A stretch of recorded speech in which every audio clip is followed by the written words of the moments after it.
Здравейте, аз съм Магдалена. Аз съм Кристияна.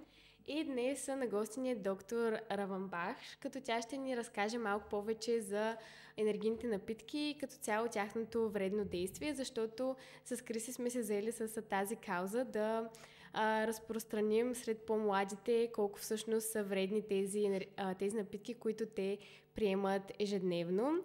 Здравейте, може ли да се представите с няколко думи? Здравейте, казвам се Петра и работя в отделението по анестезиология и интензивно лечение на Университетската многопрофилна болница професор доктор Стоян Киркович. Благодарим. Ние сме се подготвили няколко въпроса, които да зададем. Така че първият ни въпрос е свързан с състава на енергийните напитки и какво всъщност съдържат те.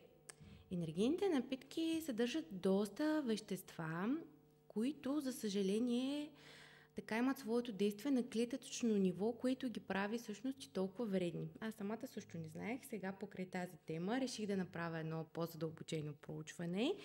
И двете основни съставки, които имат така своето неприятно вредно въздействие, са кофеинът и таурина. Захарите, които са в доста голямо количество, също не са полезни в тези енергийни напитки. Освен това има един много интересен елемент от тези напитки, наречен гуарана, който произлиза от едно растение, има много интересен стимулиращ ефект и за съжаление се съдържа много голямо количество витамин Б комплекс, т.е. всички витамини от групата на бето в много голямо количество, които когато са в прекомерно голямо количество могат да бъдат токсични. Да, благодарим ви. Аз пред вас. Кофеинът ли е основният виновник за това усещане, което имаме след тяхната употреба? Много зависи от това какъв точно е каква точно е марката на енергийната напитка, която сме избрали, защото всяка съдържа различно количество кофеин, но не, всъщност таурина е по-вреден. Той така участва в, както казах, на клетъчно ниво в транспорта на ионите калий, натрий, калций, които имат своето отношение за стабилността на мембраната на клетката. Също така в мускулните клетки на сърцето участват в формирането на така наречен един алкационен потенциал. Да. И всъщност, когато това вещество е повече, този потенциал се променя и дава най-честото и най-неприятното усложнение от прекомерната употреба на енергийните напитки – аритмията. Всъщност следващия ни въпрос е свързан с основните рискове и кои всъщност са те от прекомерната консумация на енергийните напитки.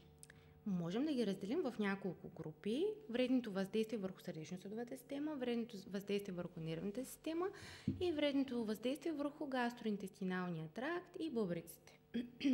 От сърдечно-съдовата система, както казах, е опасността от аритмии, като може да се получи така наречената и това специфично явление, тахикардия, която да е ритмична, т.е. сърцето да си работи както трябва, физиологично, може да се излезе извън ритъм, т.е. да работи с нерегулярен ритъм, което вече е патологично. Нали, синусовата тахикардия, ритмичната тахикардия става патологична, когато е над 120-130 удара в минута. А когато вече изгубиме и ритъма на работата на сърцето, патологията се влошава още повече. Лошото е, че може да се достигне до такъв момент, в който да се получи така наречения кардиак арест, т.е. сърцето да спре или внезапна сърдечна смърт. Освен това може да се предизвика свиване на съдовите, които хранят сърдечния мускул и това явление се нарича, това всъщност е инфаркта. Може да се получи и при млади хора, включително повишаване на кръвното налягане, може да се получат загуба на съзнание, синкоп.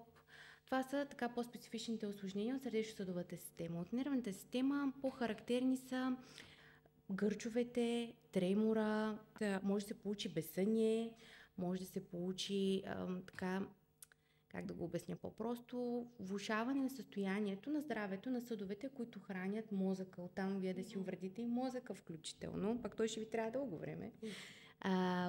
Това са от нервно-съдовата, от неврологичните ефекти.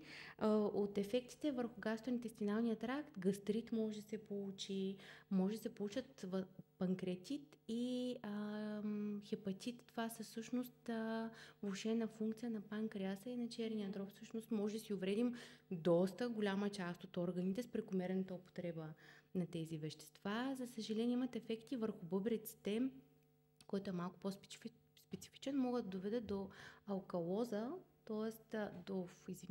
до метаболитна ацидоза, което всъщност е повишена всъщност кръвта става кисела, киселиността на организма става кисела. Това наистина са едни доста големи рискове. Надяваме се нашите зрители да се слушат в опасността от енергийните напитки. А всъщност има ли хора, при които може консумацията на енергийни напитки да е по-рискова, примерно при по-възрастни или пък при по-млади организми? Или хора с специални различни заболявания? Има. Хората, които са с придружаващи заболявания, по принцип са изложени на по-засилен ефект от тези вещества. Ние не сме сигурни как точно ще реагира организма, когато има подлежащо заболяване, особено на сърдечно-съдовата система. И също така комбинацията с алкохола и наркотиците не е много добра идея. Да. А всъщност, ако някой се е решил да не употребява повече енергийните напитки, но пак иска да се чувства енергичен през деня, какви други алтернативи може да препоръчате, вместо да се тровят организмите с тях? Истината е, че за да се чувстваш достатъчно енергиен, работоспособен, ефективен през деня, трябва просто да се посветиш на един по-здравословен начин на живот, което означава да се набавят поне 6-7 часа сън за 24 часа, като е хубаво поне 2 часа от този сън да са преди 12 часа вечерта. Освен това, по-здравословно хранене с по-малко преработени захари, качествена храна.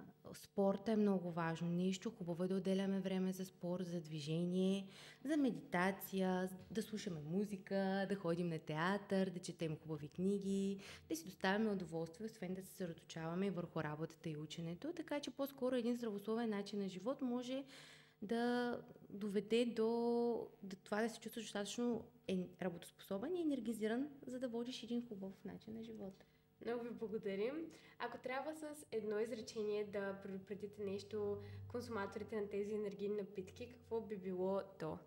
Че всъщност те са едно много лесно решение бързо, което ни дава една енергия с пик. Тоест дава ни енергия, ние се чувстваме много така силни, можем да покорим света, но за кратко, след като тяхното въздействие се изчерпа, напротив, чувстваме се точно обратното, много изморени, много смазани, с така неработоспособни. По-скоро това е едно бързо, но неефективно решение на проблема с енергията. По-добре е да се съсредоточим върху други неща, както казах, здравословния начин на живота. Много ви благодарим. Това бяха изключително хубави думи. Благодарим за вашите изчерпателни отговори. Надяваме се нашите зрители и слушатели да се заслушат в това, което обсъдихме днес. Много ви благодаря. Благодарим ви.